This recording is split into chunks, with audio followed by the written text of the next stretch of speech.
People of Reddit, what stupid rule at your work or school backfired beautifully? Story 1. Not so much a rule, but something that backfired on my evil witch of a supervisor. I'm not being misogynistic. I'm actually toning it down since my wife openly calls her the C word. Back when the financial crisis hit, my company was one of the ones that jumped on the bandwagon of cutting out every employee's yearly cost of living raise and then also reduced our base salary by 5%. This didn't affect anyone in management. To add a further insult to this, the move came on the heels of a company-wide announcement that we had increased our profits by more than $25 million and how proud they were of us for our efforts. The bastards. One of my former supervisors gave me a heads up that this was happening. We were good friends, and he knew I would go off on them for their hypocrisy. So he wanted me to chew on it for a couple of days to prevent going off and potentially getting fired. It worked. I was prepared for the bad news and had my head on straight. Still, my boss was really bad about giving out too much information. For you salesmen out there, she had a habit of talking past the close. When the call came, it was her and the head of our HR department, so had I not received a warning, that would have been highly suspicious because that never happened. After telling me the bad news, she expected me to argue with her, not realizing I had no such intention. So, without provocation, she quickly circled back to my glowing review, telling me to continue focusing on all the exceptional work I brought to the company, etc. Which completely begged the question, if I'm such an exceptional employee, who was an integral part of our profit increases this last year, and why is my salary being reduced? She paused briefly. I thought she was about to hand it over to the HR lady, which most supervisors would have, but she was such a control freak that she continued. Look, I wish I could give you a raise. You've definitely earned it. In fact, if it wasn't for your health insurance package, I'd give you a $5,000 raise right now, but that alone cost the company twice that. I jumped on it and started excitedly fast talking so as to not give her the chance to cut back in. Oh my God, $5,000. Thank you so much. I can't wait to tell my wife. She's going to be so excited. Thank you, thank you, thank you. When I finally gave her a chance to cut back in, she was like, what the hell are you talking about? I never said anything about a raise. So I blissfully countered, just now you said I could get a $5,000 raise if my insurance didn't cost you so much. My insurance isn't with our company. I use my wife's insurance from her company. In the background, I thought I could hear the unmistakable sound of a hand slapping against a forehead and an exasperated groan.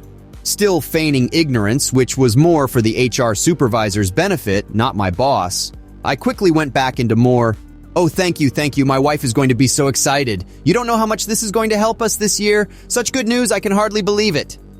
After an interminable silence, my boss deadpanned, we're going to need to call you back. And she quickly ended the call. I should mention here that I had previously worked in management with this company and its politics and procedures, so I knew what was happening. They were both marching over to the office of our new manager of operations to tell him how my boss had just stepped in it. I fully expected that I would be receiving a call directly from him to explain that my boss had spoken out of turn, and regardless of what she said, I would not be getting that raise. So color me surprised when I was called back by my boss and the HR lady. Okay, look, she started. We're going to approve your raise, but you can't tell anyone. If I hear someone say they even heard a rumor about you getting a raise, I guarantee you that you will be terminated before that day is through. I simply could not believe what I was hearing. You have to understand, this witch had been protected by upper management for years, and she got away with bloody murder. She had used her protection to literally torment her subordinates.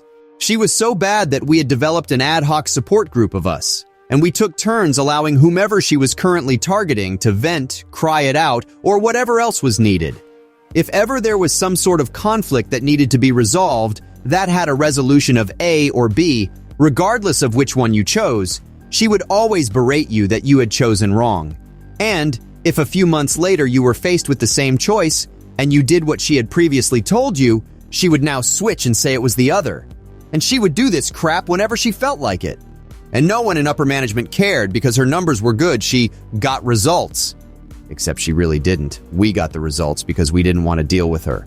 So we went above and beyond in an effort to stay off her radar. If she ever called you, whatever awaited on the other end of that phone was going to be pure hell. One of her favorite dirty tricks was vacation requests, which she always said we could do verbally. No need to fill out any paperwork.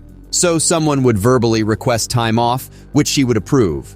They would even reconfirm as it got close to when they were leaving, and she would reconfirm. Then she would call the day before you left to assign you a project. When you reminded her you were going on vacation tomorrow, she would say, "I never approved any vacation time for you."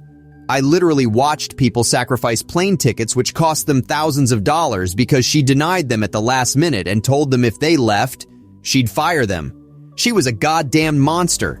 I told people if they ever requested time off to instantly send her an email saying, "per our conversation," and to CC the operations manager. So it was really weird being told by her that I was going to actually get the money. Within a year of this happening, she was demoted to a job halfway across the country to a position where she had no subordinates. Apparently, the new operations manager had heard some crap about her and how previous management had gone out of its way to protect her when they shouldn't have, so he started with a bad impression of her. I also learned, several months prior to this, that the money for my raise came directly from her. Instead of deducting my salary, they deducted hers to pay for mine. She also forfeited her bonuses that year, which was the first time she had not received a bonus. So those two little facts made it all the more delicious for me. I eventually did tell everyone what had happened, but I waited until I had already planned to leave the company. Story 2. I love telling this story. I used to work in a retail store. As someone in management with keys to the store, I was on the alarm company's call list. It didn't take long for me to realize that I was at the top of the list because I was the only one who ever answered. Well, 2 weeks after I left the company, I got a phone call at 4 a.m. from the alarm company. I knew if I ignored it, they were just going to cycle through the list and call me again, so I answered it. They told me the alarm was going off and they needed someone to go to the store. I told them I didn't work there anymore. They said okay, and I hung up. 5 minutes later, I get another call from them. They repeated that the alarm was going off, and I told them that I still didn't work there anymore. The person goes, "Well, you're the only one answering, and if nobody will go there, the fire department is going to have to break down the door." So I just responded, "Well, if you'd like, I can go down and watch them break it down." I thought about actually going down, but decided to just go back to bed. The fire department did end up breaking the door down, and repairs were at the expense of the store. Story 3. I worked at a language teaching center where the lessons are pre-planned by the curriculum, and on weekdays we often only have 2 to 3 hours of classes sporadically spread out through the afternoon and evening. The management was pretty chill when I started, and people just planned their lessons in bulk, which basically entailed checking your schedule and printing out the required unit and session worksheets, and just showed up 10 minutes before to deliver the lesson. On weekends, we'd have full 10-hour workdays. Apart from that, we'd have the odd training session or faculty meeting, but otherwise you could basically go home or go do whatever you wanted between lessons. All the provided apartments were within 10 minutes of walking distance to the center, so this was pretty ideal. The nice managers left, and the new management were a-holes who started scheduling mandatory office hours where we had to be in the center with absolutely nothing to do. There'd be a 12 o'clock staff meeting, and my next lesson would be at 4 to 6 p.m. and then 3.5 BS office hours in the middle. When we asked them what we should do, they said, "Think about your teaching methods." Basically just BS dick waving. A bunch of the other teachers started watching movies on the projectors in the spare classrooms. I brought in my Switch, and some people would just straight up go nap on the beanbags in the reading nook. The thing was, there was literally no busy work they could generate, and soon it was apparent to everyone, especially prospective new students and parents, how unprofessional and awful it made the center look. The managers embarrassingly just stopped scheduling and enforcing these office hours. Story 4. Not a stupid rule, but I think this should apply. I'm in aviation maintenance and wanted to leave the current company that I worked for 12 years with. During my interview at the new company, I was asked why I was thinking of leaving my current job, being that it was a good and reputable company. I said new management is all about efficiency and not the one thing aviation maintenance is all about, which is safety. The interviewer liked my interview and assured that their company doesn't cut any corners in safety just because of cost. I get the job. Fast forward 6 months or so, I'm the new guy, so I get the short end and have to work Christmas Eve. It should be a short day. The boss's plane is coming in from Cabo to drop off chartered passengers, fill up on fuel, and take him and family to their vacation home in Aspen. The plane arrives, and as I'm doing my post-flight walk around, I see a big problem that forces me to ground the plane. The boss is clearly not happy and attempts to force me to make an unapproved repair. I refuse to do so and I'm sent home. Sweet. I didn't quit, it's documented, and I get to go home earlier than planned on a holiday. Someone else gets called in to do the Mickey Mouse of a repair. Everyone's happy. The plane taxis out with the owner and family full on fuel and tries to take off. Oops! The crappy repair failed and a huge component breaks off and goes into the inlet of the jet engine and grenades that engine. The plane's brakes overheat trying to stop the heavy-ass plane with just one engine. Some fuselage is damaged from the engine that gave out and the plane finally comes to a stop. The FAA comes in. Sweet. Who made this repair? Who accepted this flight? What company operates this way? So the dummy tech that tried to make the repair gets his license revoked. The boss owns the charter company, so he's fined a huge amount and is put on a probation with continuous FAA audits, and best of all, the insurance rejected his claim to the engine because it was negligence. This cost him millions and they couldn't fire me. I get to tell the story over and over and over with a big smile on my face. Story 5. My control freak boss says, all rescheduling of a lesson with a client should be run through a secretary, who will do the room reservation update and keep me updated. This was an implicit threat because what they really meant was, if you let clients reschedule too easily, you are a worthless wimp that I don't want to work with. This was the old version.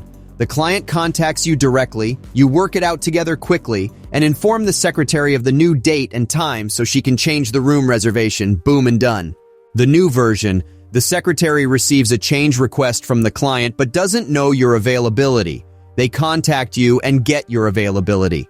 Secretary sends them to the client when she has time because it's frankly a low priority for her. Clients eventually pick a date and send it back to the secretary who sends it on to you. You send confirmation, or the availability has changed in the meantime due to new circumstances, so we go back and forth a few times before a new date and time is chosen. The secretary reserves the room for that time and date.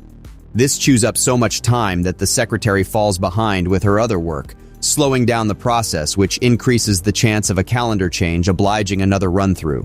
The new system lasted about 4 days. Then an overloaded secretary went on stress-related medical leave. The workload was shared in equal parts between the other secretaries. So 3 days later, another secretary went on stress-related sick leave. When the boss tried to reapportion the workload again, he got an immediate face full of, "What the hell is wrong with you?" And the next to last secretary stormed out in tears to go on stress-related sick leave. The new system died right there and then. As the French say, when you chase away the easy way, it will come galloping back. Edit. This took place in France, where employers have been legally obliged to actively reduce sources of stress, and doctor's notes are easy to get. Employers cannot question them at all easily, nor force the employee back to work. They can't even telephone them. Story 6. This was in the early 70s, when administrative discipline was fierce, and penalties for breaking school protocols could still be quite severe. The girls at my conservative community's high school were not allowed to wear any kind of slacks, pants, or culottes, only skirts and dresses.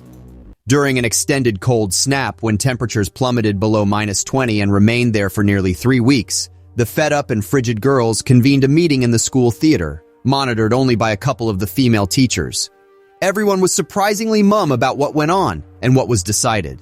The day after, the senior and junior year pins presented the principal with a petition demanding the girls be allowed to wear trousers during severe weather. It had been signed by over 85% of the school's exasperated female population, more than 500 of them. He refused point blank and reiterated that any female students wearing trousers to class would get a week's detention. The girls were understandably furious with his rejection of such a common sense and reasonable request for no discernible reason. When the boys learned about the principal's dismissal of their female classmates' legitimate request, a plot was hatched, led chiefly by the guys on the football and basketball teams, who of course comprised most of the alpha segment of the male population. The following Monday, not only did a large percentage of the girls risk punishment by showing up in trousers, in solidarity with their bare-legged classmates, more than half the male student population showed up in skirts and culottes. Their sisters, their moms, their girlfriends, their grandmas. Long or short, plain or expensive, the more awful and humiliating the better. It didn't matter, as long as we headed to the locker room or bathroom and changed into a skirt before the first bell rang. The guys froze their butts off that day, of course, but nonetheless a good time was had by nearly all. In the hallways, we complimented each other fulsomely on our attire, and the teachers were all in hysterics. Of course, the principal walked around red-faced and furious all day, but after yelling at the first one or two skirted boys he spotted, he realized he was being played for a fool and kept his mouth firmly closed. And the following day, when sartorial normality had again returned, an announcement was made over the trainer that the no trousers rule for girls was to be temporarily lifted for the duration of the bad weather. But of course, when it slowly began to turn milder, the rule was never formally reintroduced. And that's how the young ladies of my school were finally given the right to wear pants, an accommodation that eventually spread to other high schools in the area. Story 7. I am the one who lives closest to work, so if the building alarm goes off overnight, I'm first on the list to get the call from the alarm company. It used to be that if we had good reason to believe the alarm was not an actual break-in, we could tell them not to summon the police and ignore the alarm. I can access the building cameras from home. The most common alarm was the cleaning crew who were always messing up the disarming. Then a sister site ignored an alarm that turned out to be an actual break-in, and the facilities director decided that no matter what, if there was an alarm, we should have the alarm company summon the police, then go to the building, get the police all clear, and reset the alarm. This was a pain in the ass, but rare enough, and I lived literally 2 minutes away. Then we contracted for the alarm company to come in and replace all of our panels and sensors. It was a nightmare process that ultimately ended up taking months, and the whole time there were phantom alarms, sometimes multiple times a night. Each time I had to go out in the middle of the night, I'd prepare the required report, send it to the facilities director, and request to go back to the old process. Each time he said no, we couldn't afford to miss a potential real break-in. After about 3 weeks of this nonsense, I was due for some time off. I was going out of town, and the protocol for that was for me to ignore calls from the alarm company so they moved to the next person on the list, which happened to be the facilities director. In the 5 days I was off, I must have ignored at least 4 overnight calls that all would have gone to him next. Then suddenly, nothing. When I got back, I was informed that for the duration of the alarm update, we just weren't going to arm the building at all. So much for can't afford to risk a break-in. Story 8. I worked for a global communications company that internally rolled out Kaizen. It's a supposed Japanese work ethic thing. It started off as all meetings were never to commence on the hour or half hour. They all had to be quirky, like 11:38 a.m. or 15:27. The forced, be happy and if you don't like it leave conversations began. It then progressed into weekly, sometimes daily Kaizen sessions where any negativity was recorded, printed off in big font and hung above our desks on cards cut into cloud shapes. This evolved into literal bin bags full of shredded paper, having to be kept on our desks. They were massive desks, so there was still space to work. By this point, the smile whilst you dial motto that had been introduced was not working, so a giant bloody paper train was stuck on the windows. Seriously, a bloody train segment per window with the Kaizen buzzwords written on them. From the outside, it looked like our office floor was a nursery, and from the inside, it looked like a crappy place to work. Now morale was very low, and people start wondering if redundancies are coming. A company would rather have you quit than pay redundancies. Well, indeed, they were on the horizon, but at the time it was only staff speculation. Figuring they want people to quit and we would prefer redundancy pay, we play along. We put up with being treated like toddlers and were openly asked to fake it whilst you make it, and so we fake smiled when addressing the leaders as they were now known. We faked being dumb and work suffered. We dragged the hell out of those meetings with our commitment to rid ourselves of negativity. We ran out of space for bin bags on desks. We commented on how others really loved that our company opened a creche, as indicated by the running along the windows. We asked for another train for the remaining windows. It was stupid. Everyone knew everyone was being insincere. One day the leaders broke. We could address them as managers again and all rubbish could be cleared away. In hindsight, the cleaning contractors probably played a large part, as all that crap stopped them from doing their jobs properly, and we all went back to being adults. Thanks for watching till the end, and don't forget to like and subscribe for more of these ridiculous stories. Love you all, and stay safe out there in that crazy world. Much love. Peace.